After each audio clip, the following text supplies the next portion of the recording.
Seu nome, quando aparece, funciona menos como identificação histórica e mais como representante das vozes que foram silenciadas. As memórias individuais se perderam, restam indícios, abas de documentos, algumas cartas e relatos indiretos. Ao imaginar Líbia, convém lembrar que estamos compondo, a partir de fragmentos, uma presença que concentra experiências comuns, e que qualquer detalhe pessoal além desses fragmentos é hipótese, não assertiva. Líbia chega ao Palatino num dia de verbena e silêncio, carregando uma pequena trouxa, ainda com a linguagem de sua casa presa no modo de caminhar e na forma de se dirigir aos mais velhos. Para os que a recebem, ela é objeto de admiração, roupa nova, ornamentos, olhares que claramente a separam do resto do mundo. Os criados prendem suas tranças, aplicam ungüentos caros, colocam-na numa sala onde bronze reluz e cortinas de tecido oriental filtram a luz.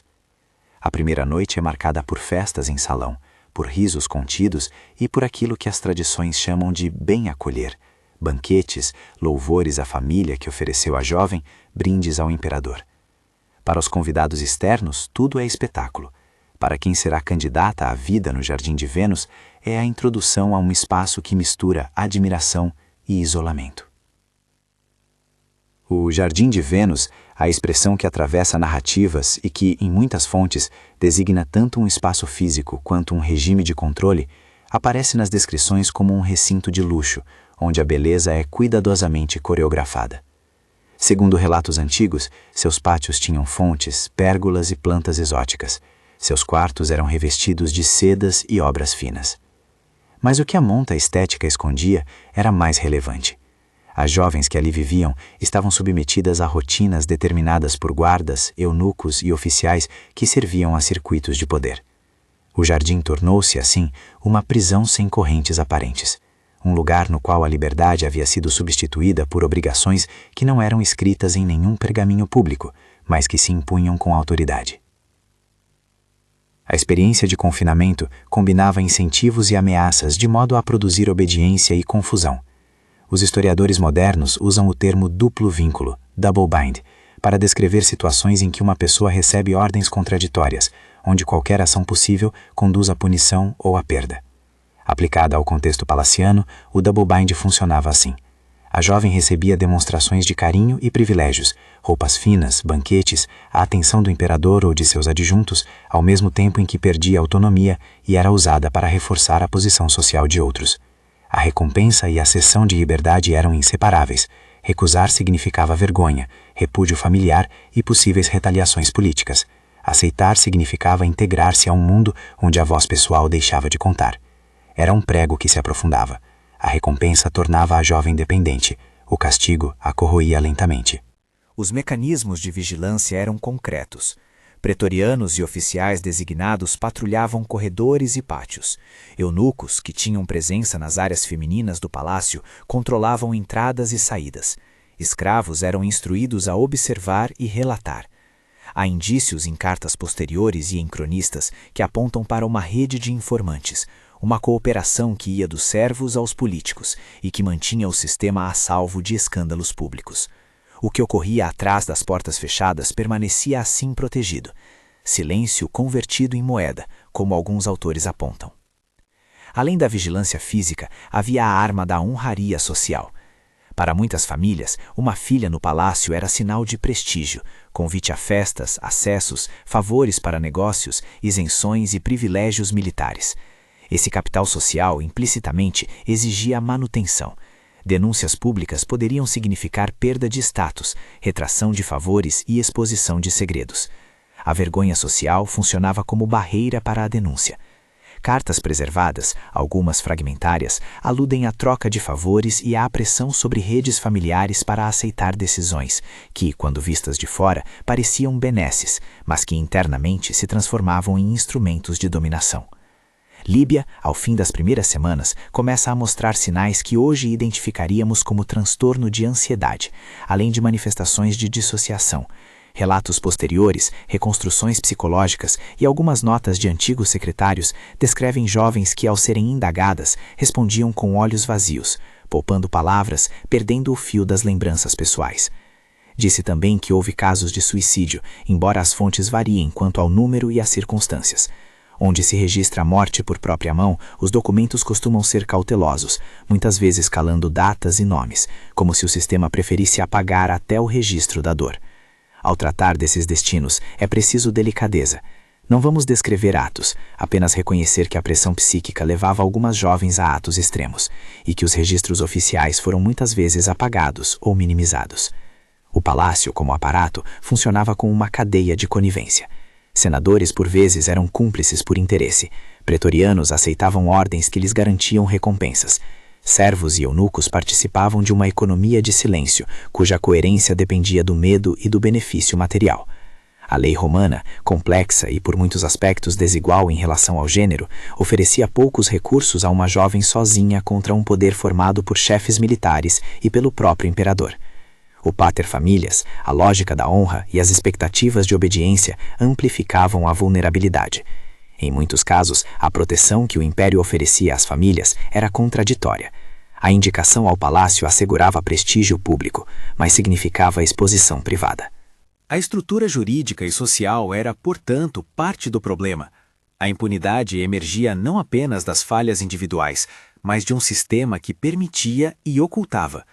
É importante não reduzir o fenômeno à simples vontade perversa de um homem.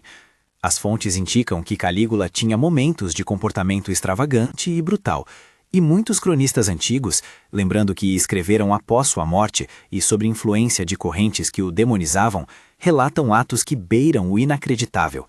Segundo Suetônio, havia episódios de exibições públicas e caprichos sádicos. Outras cartas, mais prosaicas, discutem a administração dos servos e a distribuição de favores. Mas a singularidade deste caso não está apenas nas inclinações pessoais de um imperador, e sim na forma como sua vontade encontrou uma infraestrutura pronta a realizar e a proteger tais desejos. Guardas, oficiais, famílias e normas, que transformaram a vontade de quem detinha o comando em política cotidiana. Dentro do palácio havia gradações de poder. O pretoriano, força militar responsável pela segurança do imperador, detinha a autoridade e, ao mesmo tempo, fazia parte da máquina que encobria abusos. Oficiais como Cássio Quereia, mencionados nas fontes como figuras com função de segurança pessoal, conviviam com as rotinas palacianas e com suas contradições. Relatos antigos descrevem tensões entre oficiais que achavam certos comportamentos intoleráveis e outros que os toleravam por interesse ou medo. Era um ambiente propenso à acumulação de ressentimentos e ao preparo de respostas violentas, ainda que sempre em clima de conspiração. A vida cotidiana das jovens do Jardim de Vênus podia ser redigida em pequenos gestos que, isolados, pareciam inofensivos. Permissão para um passeio no pátio às tardes, visitas de poucas horas, banhos luxuosos com óleos perfumados. Mas a rotina também era feita de ausências. Ausência de liberdade de escolha, de expressão e de retorno imediato à casa de origem. As escravas que serviam de intermediárias podiam ser também as únicas confidentes, mas elas mesmas eram parte do aparelho de controle. Essa dinâmica criava uma solidão específica, cercadas, observadas e ao mesmo tempo com pouca capacidade de interlocução confiável. À medida que o tempo avançava dentro da narrativa palaciana, começam a surgir fissuras. Algumas jovens, apesar do medo, tentam manter laços com a família. Outras, gradualmente perdem o senso de continuidade entre a origem e a vida no palácio. O processo de adequação à rotina palaciana é ao mesmo tempo amaciante e destruidor. Por um lado, há a suavização das exigências, roupas mais bonitas, festas, que funcionam como anestesia. Por outro, a erosão da identidade íntima. Memórias de filhos, risos de infância, hábitos rurais, tudo é deslocado para a esfera do que já não pertence. Para muitas, a própria noção de tempo se altera. Semanas e meses passam num ritmo marcado por comandados e celebrações, não por decisões pessoais. No íntimo desses processos, mecanismos psicológicos operam silenciosamente. A dissociação, por exemplo, é uma resposta frequente a situações traumáticas prolongadas. O sujeito, para lidar com a dor ininterrupta, cria zonas psíquicas onde a memória fica fragmentada, onde experiências dolorosas parecem pertencentes a outra pessoa.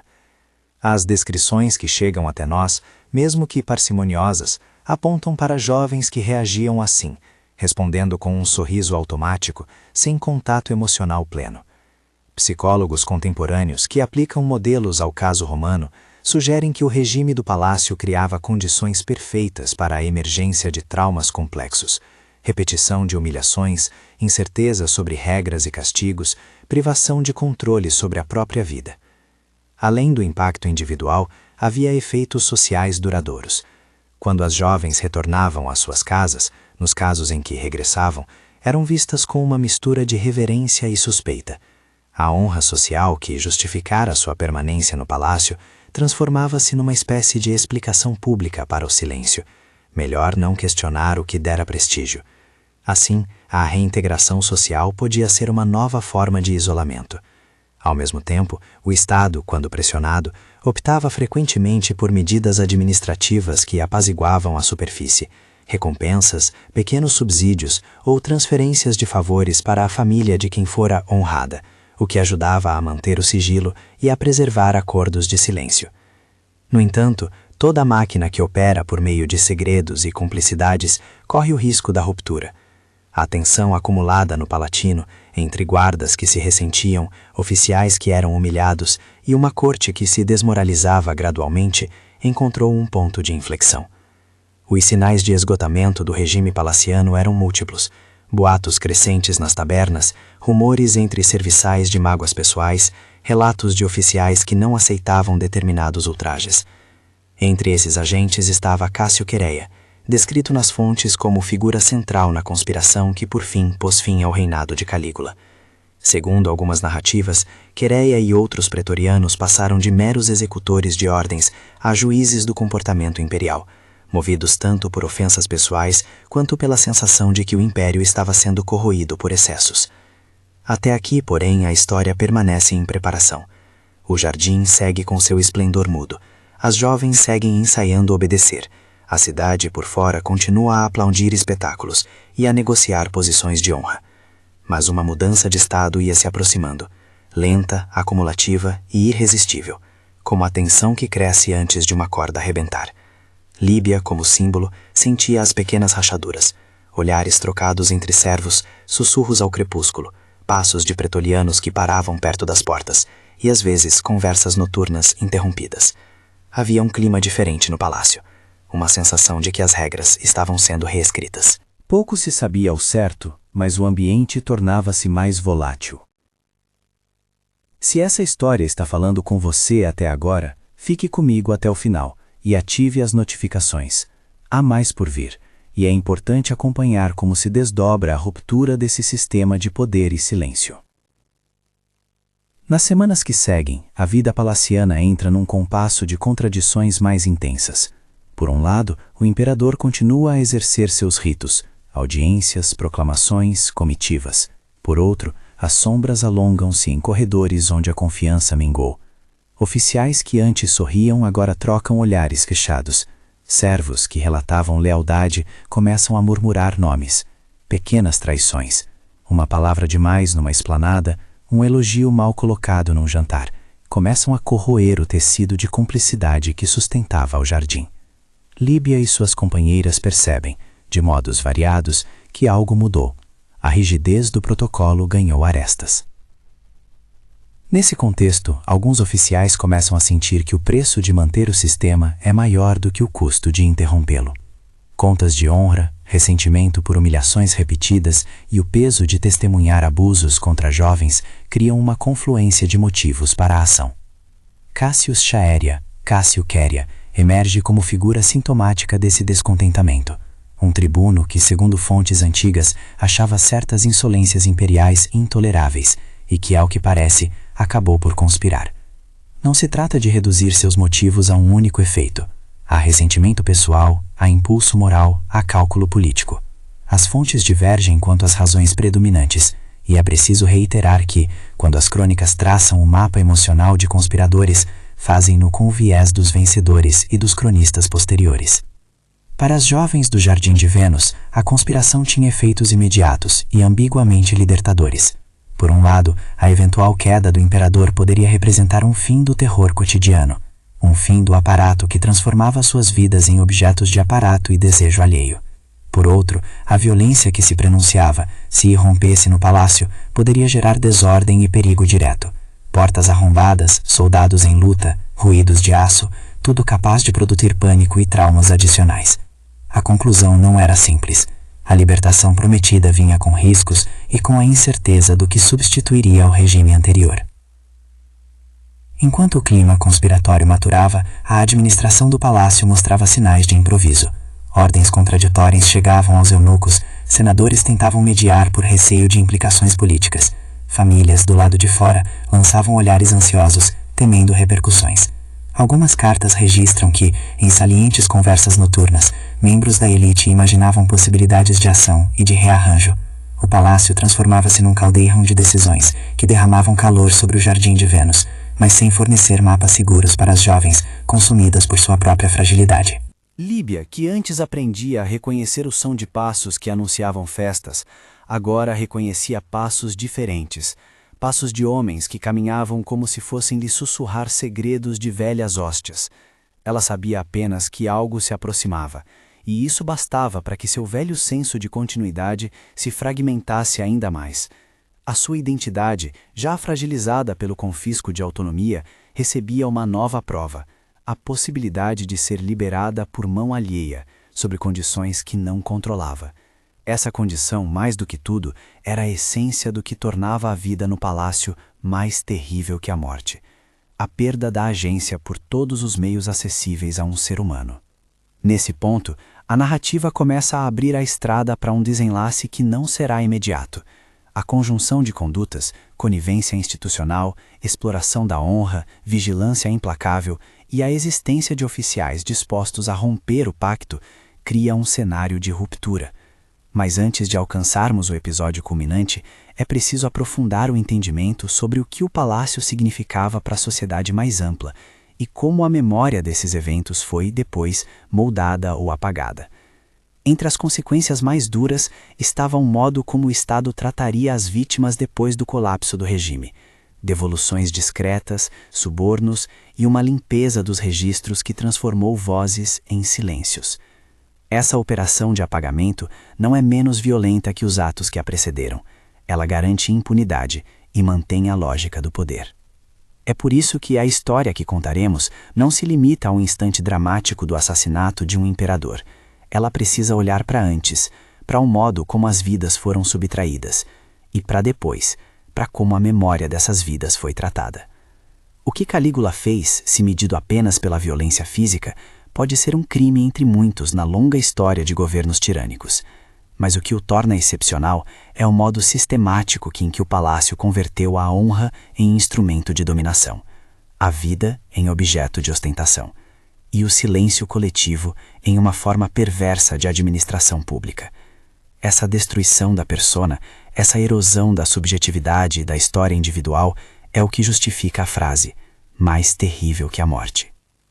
Nos próximos momentos dessa narrativa, veremos como a combinação de ressentimento militar, desgaste moral e ambições políticas cria um ponto de fratura que afetará, em cadeia, o destino das meninas do Palatino. A tensão cresce. As peças se movem. Muitas perguntas permanecem. Quem, exatamente, decidirá pôr fim ao regime? Em que medida as jovens poderão escolher seu destino? E como a cidade, que fora beneficiária do espetáculo palaciano, reagirá ao escândalo que se aproxima? Antes de chegarmos a essa sequência decisiva, convém ainda mapear um elemento crucial. A operação de apagamento que segue atos políticos extremos costuma ser tão meticulosa quanto a operação do abuso, e tão silenciosa. A administração de Cláudio, por exemplo, nos registros posteriores, optou por uma política pragmática, restabelecer a normalidade pública, acomodar elites e, quando necessário, devolver as jovens às famílias com discrição. Essa política de reparar a superfície enquanto se preserva a estrutura sempre foi uma estratégia de poder. Os arquivos mostram, segundo algumas fontes, que muitas dessas devoluções foram pouco mais que transferências administrativas, sem reparação simbólica ou testemunho público. Ainda restam lacunas, nomes perdidos, datas indefinidas, relatos que se contradizem. Mas a imagem geral, que é a que importa para a compreensão moral do episódio, permanece. Um aparelho de poder que transformou vidas em recursos, um silêncio institucional que protegeu agressores e uma dor que foi deixada nos interstícios da memória pública. E no centro disso tudo, jovens como Líbia, que talvez tenham sobrevivido com corpos vivos, mas cuja narrativa íntima foi despedaçada. Quando finalmente as portas do palácio se abrirem de maneira violenta e a cidade souber que um imperador foi morto por suas próprias guardas, as consequências serão mais do que políticas, serão testemunhais. Mas o testemunho, como veremos, encontrará resistência.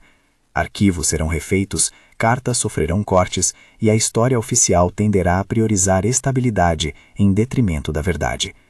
Para compreendermos plenamente o alcance do que aconteceu no Palatino, portanto, precisamos manter dois focos: as ações concretas que levaram ao fim do regime e os efeitos psíquicos e sociais que permaneceram, muitas vezes invisíveis, por décadas.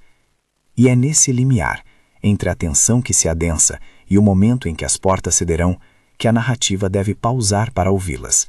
As vozes apagadas, as trajetórias interrompidas, as memórias que apenas sussurram.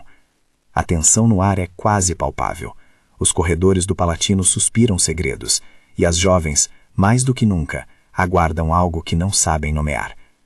Aquela atenção contida, aquele rumor que se tornara um fio cortante no ar do Palatino, rompeu no momento em que os passos se fizeram aço. Segundo algumas fontes antigas, na manhã de 24 de janeiro do ano 41, a tensão acumulada encontrou um desfecho que mudou para sempre o curso do palácio. Relatos de cronistas posteriores descrevem uma conjura, liderada por oficiais pretorianos, e entre eles um tribuno chamado Cássio Quereia, que transformou a rotina de servos e festas em um cenário de traição e violência. As cadeias de cumplicidade, frágeis e poderosas ao mesmo tempo, partiram-se num único estalo. Os relatos divergem em detalhes.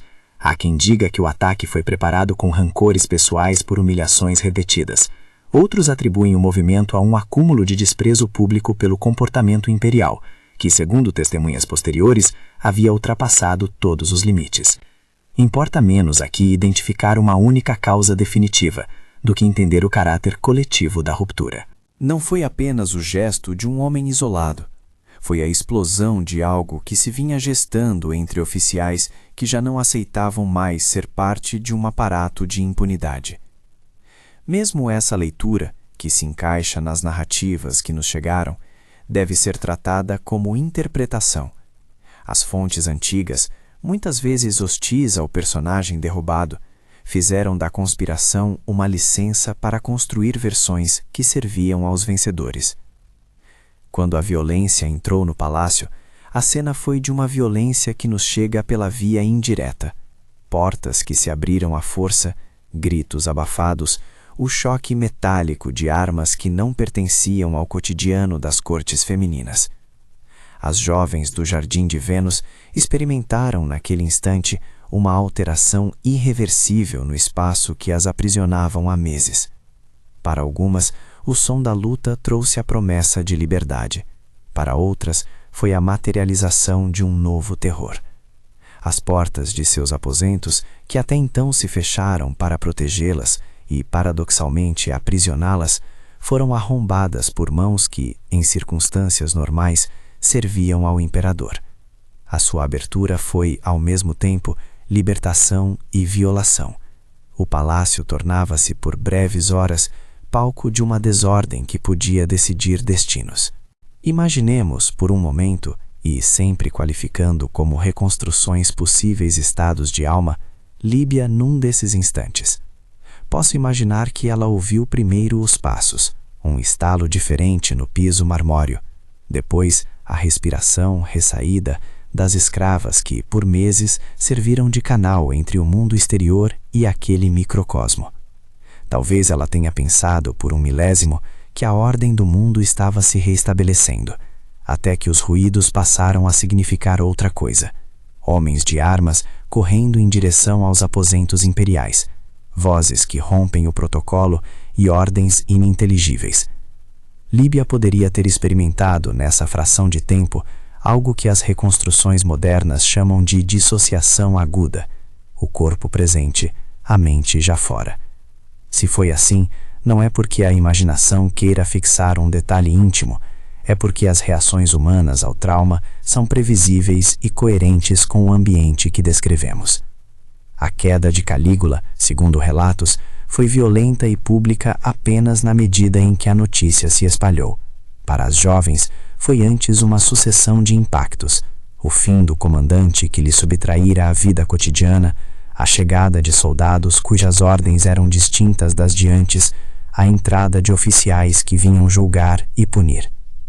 A morte do imperador abriu as portas do palácio, literal e simbolicamente, e deixou as mulheres expostas, é verdade, mas também desorientadas. Há testemunhos indiretos que falam de correria e de descontrole. Cartas fragmentárias e crônicas posteriores mencionam fugitivas, algumas delas procurando voltar às casas de origem em desespero, outras permanecendo no palácio sem saber a quem recorrer. É importante frisar: estas são imagens que os textos antigos nos permitem montar, e cada cena é lida pela lente da fragmentação documental. Com o corpo do imperador fora de cena, a cidade observou, com perplexidade, o efeito em cadeia. O público, que até então admirara espetáculos e que sustentara a reputação de uma corte, viu-se confrontado com a face oculta do aparato imperial. Mas o que se seguiu não foi apenas uma limpeza moral, foi uma operação administrativa para restaurar a ordem. Entre o fim da violência e o começo da nova administração, havia um intervalo em que a vida das jovens foi tratada como um problema prático: onde colocá-las, como comunicá-las, como evitar que escândalos corroessem a autoridade do Estado.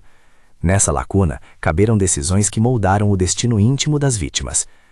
Cláudio, que emergiu no turbilhão político como sucessor, governou num contexto em que restabelecer a normalidade pública era prioridade. As fontes que comentam esse período indicam um caminho pragmático: recolocar instituições em seus lugares, recompensar elites e garantir que a máquina do império funcionasse sem ruído.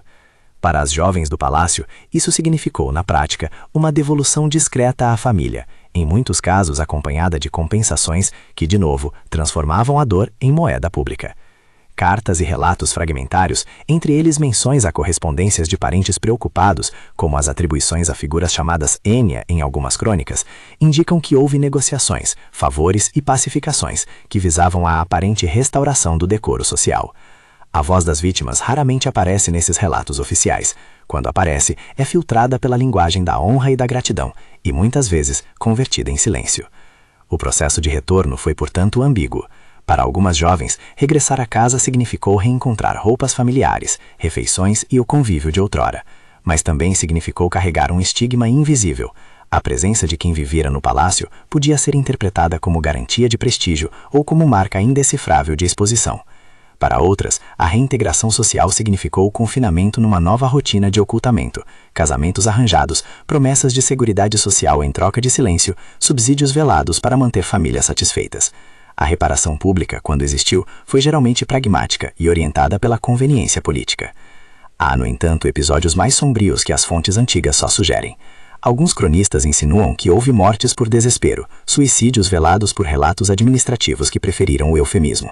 Em certos casos, cartas e notas referem-se a jovens que não resistiram, sem oferecer dados precisos. A invisibilidade desses episódios não é mero descuido histórico, é parte de um processo consciente de apagamento. O poder, na sequência de um trauma coletivo, opera tanto na violência direta quanto nas estratégias de silêncio que seguem depois. Apagar nomes, ocultar datas, sufocar testemunhos, tudo isso compõe uma arquitetura de impunidade que se estende para além da morte do tirano. A memória pública desse episódio foi moldada por razões políticas. Manter a estabilidade sobre a nova administração exigia conselhos de prudência e, muitas vezes, seleção de quais eventos seriam narrados em voz alta.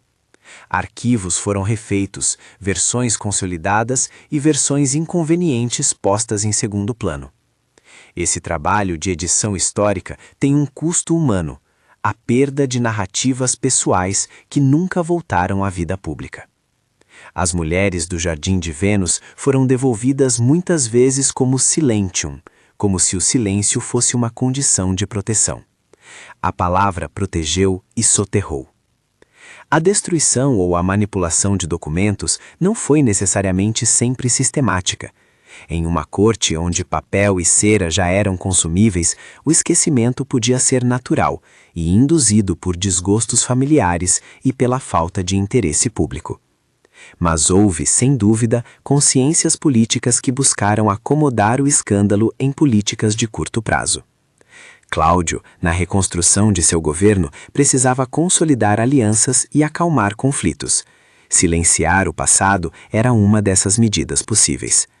A priorização da estabilidade, em vez da verdade, é uma escolha que muitos regimes fizeram ao longo da história, e Roma nem sempre fugiu a essa regra. A análise das consequências psicológicas exige cautela.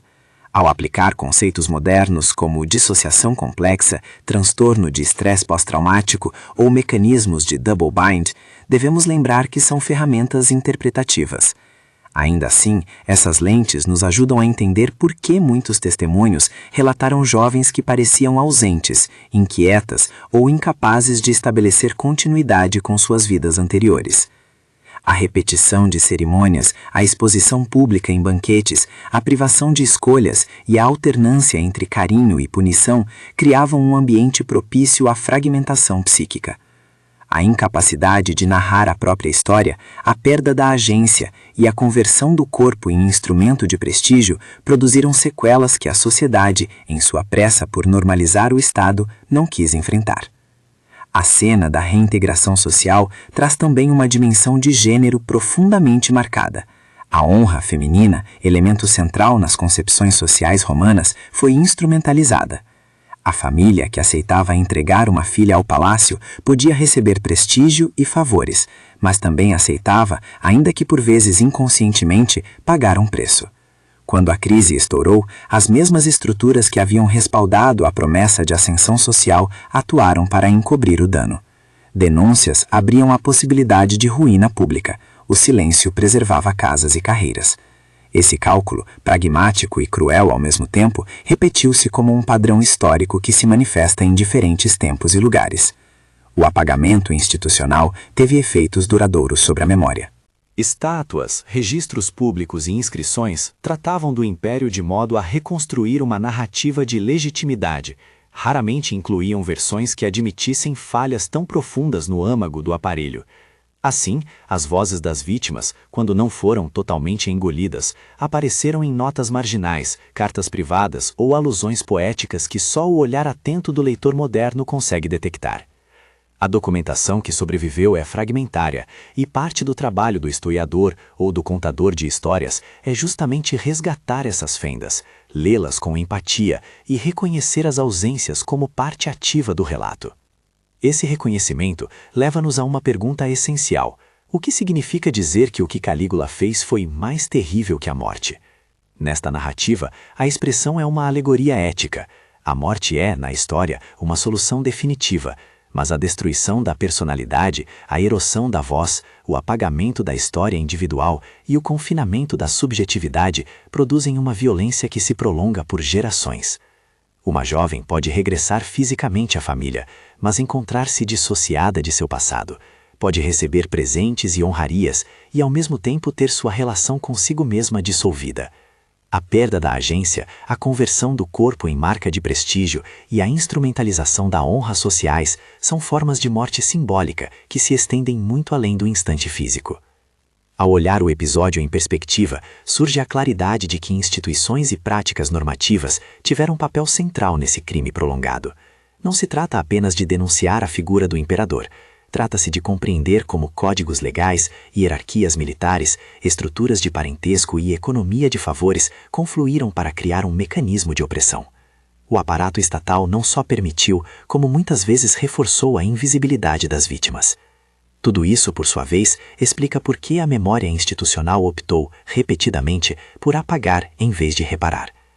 A história de Líbia, símbolo das muitas vozes perdidas, não termina com a queda de um imperador.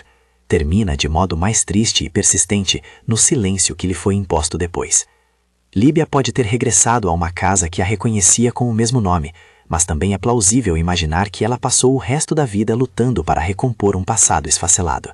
Talvez tenha casado, talvez tenha tido filhos, talvez seu nome tenha sido pronunciado em festas, talvez tenha sido objeto de orgulho entre vizinhos. tudo isso pode ter acontecido sem que houvesse espaço para dizer isso aconteceu comigo. A ausência desse testemunho é, em muitos sentidos, parte do castigo. Há também uma dimensão pública que merece ser mencionada, o modo como a cidade reagiu, nas tabernas e nas praças, aos ecos do palácio. Em certos círculos, a queda de Calígula foi celebrada, em outros foi aproveitada para ajustar posições políticas. O povo, que muitas vezes participou do espetáculo palaciano como espectador e como agente de legitimação, viu em seguida as engrenagens do poder funcionando para selar o passado. Rumores e boatos, que circulam nas fontes, demonstram que a percepção pública sobre os acontecimentos variou, mas que a decisão oficial foi, com poucas exceções, optar por estabilidade e normalização. A forma como essas histórias chegaram até nós traz um último ponto crucial. Reconstruir a vida íntima de vítimas de regimes antigos exige humildade interpretativa. As fontes são parciais, muitas vezes hostis e sempre filtradas por interesses. É por isso que, ao usar termos como segundo Suetônio ou de acordo com cartas preservadas, não apenas citamos fontes, estamos também sinalizando incertezas. Reconstruções psicológicas são úteis para nos aproximar da experiência humana, mas não podem ser impostas como certezas. A história que contamos é, portanto, um equilíbrio entre fragmentos documentais, leitura empática e interpretação crítica. Quando pensamos em lições contemporâneas, é tentador buscar paralelos diretos. Não é isso que proponho. Em vez disso, convém reconhecer padrões. A transformação de honra em moeda de troca, a conivência institucional perante abusos, mecanismos de silêncio que protegem estruturas de poder. Esses padrões não pertencem ao passado exclusivo de Roma. Aparecem em graus e formatos diversos em sociedades variadas. O alerta que fica é o de que o prestígio pode ser instrumento de dominação e que as recompensas que parecem beneficiar uma família podem, em outra face, ser mecanismo de exploração.